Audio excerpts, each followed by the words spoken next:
সকাল সকাল কাকু চলে এসছে। এই কাকুর থেকেই আমরা ঝুড়ি ভাজা, নিমকি, বিস্কুট অনেক কিছু নিয়ে থাকি। সেই অনুযায়ী আজকে নিমকি আর ঝুড়ি ভাজা নিয়ে নিয়েছি। আর এদিক থেকে এই দেখো আমার ঘরের পট্টির কাজ প্রায় শুরু কি শেষের পথে। আজ হচ্ছে লাস্ট দিন, আজকে ঘষবে, কাল প্রাইমার দেবে। আর এদিকে মার ঘরটা প্রায় কমপ্লিটই হয়ে এসছে। উপরের বিটগুলো একটু বাকি আছে, তাহলেই শেষ। তোমরা বলো কালারটা কেমন লাগছে দেখতে। তারপর দুপুরে রান্না ঠান্না সমস্ত কিছু আজকে মাই করেছে। দেখো, মাছ ভাজা, পাট শাকের ঝোল করেছে পেঁয়াজ দিয়ে, আর বাটা মাছের পাতলা ঝোল করেছে। বাবার জন্য পেঁপে সেদ্ধ ছিল।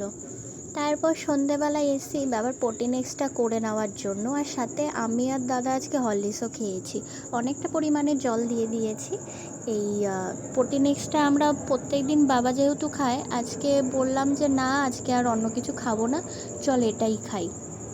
আর সবজি বাজার না আমাদের শেষ হয়ে এসেছিলো। আর সকালবেলা যে এতটা পরিমাণে রোদ্দুর থাকে, এতটা তাপমাত্রা থাকে, সেই কারণে সকালবেলা তো আর বেরানো যায় না। আর কিছু কাঁচা আনাজও আনতে হতো, ওর জন্য বললাম যে চল হরলিক্স খেয়ে বেরিয়ে পড়ি। এই যে সামান্য পরিমাণ চিনি দিলাম, প্রোটিন এক্সট্রা 2 চামচ দিলাম, আর আমুল দুধ দিয়ে সার্ভ করে দিলাম বাবার হচ্ছে প্রোটিন এক্স।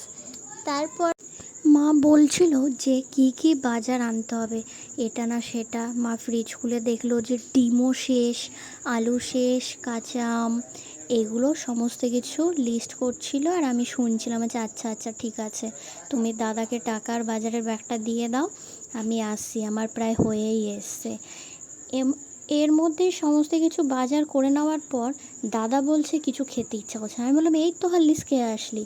ও বলছে না, আমি হচ্ছে কচুরি খাবো।